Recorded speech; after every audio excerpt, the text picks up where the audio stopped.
Hello दोस्तों, स्वागत है आप सभी लोगों का अपने इस चैनल पर। उम्मीद करता हूँ आप लोग अच्छे होंगे अपने परिवार के साथ। दोस्तों, आज की इस वीडियो में हम जानेंगे हमारे देश में बहुत सारे ऐसे लोग हैं जिनकी जितनी तारीफ़ की जाए उतनी कम है। जिनमें से आप ये पहले 3 लोगों को देखिए। ये नाना पाटेकर साहब हैं, ये रजनीकांत साहब हैं और ये जाने माने उद्योगपति भारत के रतन टाटा हैं। ये 3 एक ऐसी महान हस्तियां हैं जिनकी जितनी तारीफ़ की जाए उतनी कम है। पहले हम इनके क्षेत्र जान लेते हैं, कौन किस क्षेत्र से बिलोंग करता है। जैसे नाना पाटेकर साहब हैं, इनका जो मेन क्षेत्र है वो कला का है और ये फिल्मों में काम करते हैं। फिल्मों में ये मराठी और हिंदी दोनों भाषी फिल्मों में काम किए हैं और आगे कर भी रहे हैं। ये रजनीकांत साहब हैं, ये मराठी, हिंदी, तमिल, तेलुगु अनेक भाषाओं की फिल्मों में इन्होंने काम किया और इनका बहुत बड़ा योगदान है। रतन टाटा साहब, जैसा कि अभी मैं आपको बताया, एक उद्योगपति हैं, तो इनका फिल्मों से लेना देना नहीं है। इनका जो मेन बिजनेस है वो जैसे कि मोटर वाहन कंपनी, इनमें से आप देखे होंगे कि टाटा की जितनी भी चीज़ें हैं वो सब इन्हीं के हैं और ये टाटा के इस समय चेयरमैन हैं टाटा ग्रुप के। अब देखिए, अब कौन कितना बड़ा दानवीर है। हमारे देश में लाखों लोग ऐसे हैं जिनकी पर मंथ अगर इनकम बताई जाए तो लगभग करोड़ों में है और उन्हीं में से एक ये 3 हस्तियां हैं। लेकिन क्या इनके जैसा सबके पास दिल है? तो ऐसा बिल्कुल नहीं। सबसे पहले हम देखते हैं रतन टाटा साहब को। पूरे भारत में रतन टाटा साहब को कोई भी व्यक्ति गाली नहीं दे सकता, क्योंकि इनके कुछ कार्य ही अलग हैं। रतन टाटा साहब शादी नहीं किए हैं। इनके विषय में ये बताया जाता है कि एक लड़की से बहुत ज़्यादा प्रेम करते थे और वो लड़की की शादी कहीं दूसरी जगह हो गई। तो इन्होंने कह दिया कि मैं तुम्हें दिल से पत्नी मानता था, लेकिन तुम मुझे नहीं मिली तो कोई बात नहीं, इस जन्म नहीं अगले जन्म हम जरूर मिलेंगे।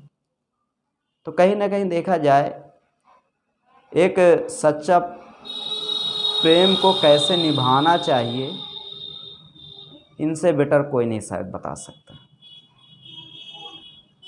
रतन टाटा साहब का एक मुंबई में हॉस्पिटल है जहां कैंसर के मरीजों का फ्री इलाज किया जाता है। ये तो आप हम सब जानते हैं कि दुनिया में कुछ ऐसी बीमारियां हैं जो लाइलाज हैं, जिनका इलाज संभव नहीं है, लेकिन फिर भी अगर वो बीमारी शुरुआती है तो उसका इलाज संभव है। तो कैंसर का सबसे बड़ा हॉस्पिटल अगर भारत में कहीं है तो मुंबई में है और वो रतन टाटा साहब का है। वहाँ समाज के सभी वर्गों के इलाज किया जाता है लोगों का, और बदले में आप ये समझिए कि बहुत ना के बराबर फीस ली जाती है। रतन टाटा साहब हमेशा इस देश के दुख की घड़ी में खड़े रहे।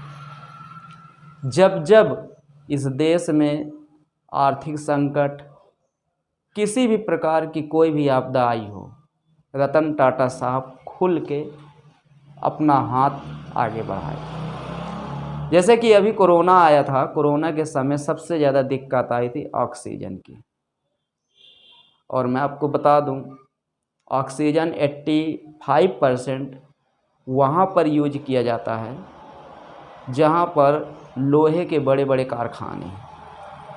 तो इनके पास लोहे के ही कारखाने हैं, तो कहीं ना कहीं इनके पास ऑक्सीजन के प्लांट हैं, सब कुछ है। तो जब देश में ऑक्सीजन की कमी आई तो रतन टाटा साहब जमशेदपुर टाटा से आप ये कहिए बिल्कुल मुफ्त ऑक्सीजन दिए थे भारत सरकार को कि लोगों की आप जान बचाइए, हम दे रहे हैं। तो इतने महान व्यक्ति को तो हम बारंबार प्रणाम करते हैं, और जब ये चले जाएंगे तो इनकी कमी शायद कोई व्यक्ति पूरा कर पाए। दूसरे नंबर पर हम देखते हैं, ये साउथ के भगवान कहे जाते हैं रजनीकांत साहब। बताया जाता है कि अपनी आय का 99% गरीबों में दान कर देते हैं। अब बताइए, यहाँ कोई भी व्यक्ति अपनी आय का 10% नहीं दान करने के लिए तैयार है, और ये अपनी आय का 99% दान कर देते हैं। और इसीलिए दक्षिण भारत में इनको लोग भगवान के जैसे पूजते हैं। कभी आपको मौका मिले तो इनसे मिलना। जो लोग अपने दौलत, शोहरत, सुंदरता, हर चीज़ में घमंड करते हैं, वो भूल जाएंगे अपने आप को इनके सामने। बहुत ही सादा जीवन है इनका। कोई भी व्यक्ति अगर इनसे मिलना चाहता है तो खुशी के साथ ही मिलते हैं, गले लगाते हैं। और यही कारण है कि साउथ वाले इनको भगवान के जैसे पूजते हैं। उत्तर भारत के लोग तो बहुत कम ही जानते होंगे कुछ जगहों पर, लेकिन कुछ जगहों पर तो इनको इतना ज़्यादा मान सम्मान, इज्जत, शोहरत सब कुछ है। कुछ लोग गाली भी देते हैं, तो जो गाली देते हैं तो मैं उनको बता दूं, गाली आप तब किसी को देना जब आप उसके लेवल में पहुंच जाना। जब तक आप उसके लेवल में नहीं पहुंच रहे हैं तब तक आपको किसी को गाली देने का कोई अधिकार नहीं है। तो ये अपनी आय का 99% दान कर देते हैं। तीसरे नंबर पर हम देखते हैं नाना पाटेकर साहब को, जिनके डायलॉग बहुत फेमस होते हैं। आप बहुत सारी इनकी फिल्में देखे होंगे। नाना पाटेकर साहब के हर एक शब्द में एक दम होता है। बताया जाता है कि नाना पाटेकर साहब जब फिल्मों में आए थे तो उस समय बहुत ही हैंडसम और गोर नार 6 फीट का जवान ऐसे हीरो की मांग थी, और नाना पाटेकर साहब इनमें किसी में नहीं फिट पाए बैठ रहे थे। देखने में काले थे, बोलने में जल्दी जल्दी बोलते थे, सुंदरता कहीं से दिख नहीं रही थी, मराठी थे, और एक बहुत साधारण परिवार में इनका जन्म हुआ था। 7 भाई बहन बताए जाते हैं, और मध्यम परिवार था इनका। खेती बाड़ी काम करते थे, स्कूल जाते थे। बाद में स्कूल से 8 किलोमीटर दूर ये बताया जाता है कि एक चूना भट्टी थी, तो वहाँ काम करने के लिए जाते थे, क्योंकि उस समय पैसे की ज़रूरत पड़ती थी।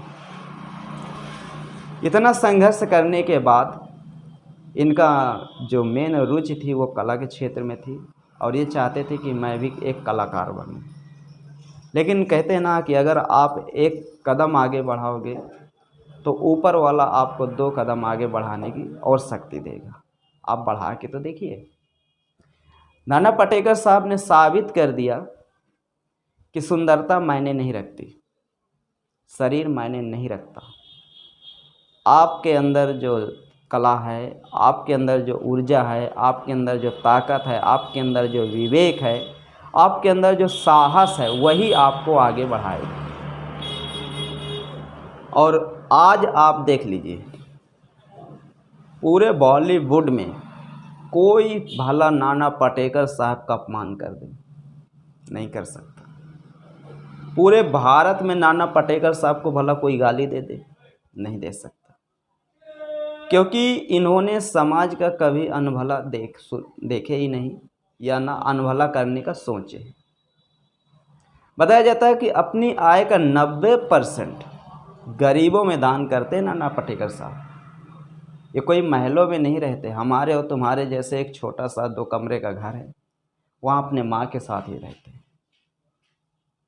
और बताया जाता है कि इनका जो जीवन है इतना साधारण है कि आम आदमी देख करके शर्मिंदा हो जाएगा।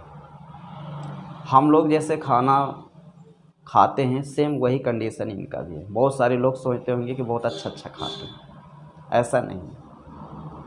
और यही कारण है कि आज भी इनके लिए लोगों को दिलों में इज्जत है। तो दोस्तों, आप इन तीनों के विषय में क्या सोचते हैं, थोड़ा कमेंट करके ज़रूर बताना। तो दोस्तों उम्मीद करता हूँ ये वीडियो आपको पसंद आया होगा। धन्यवाद।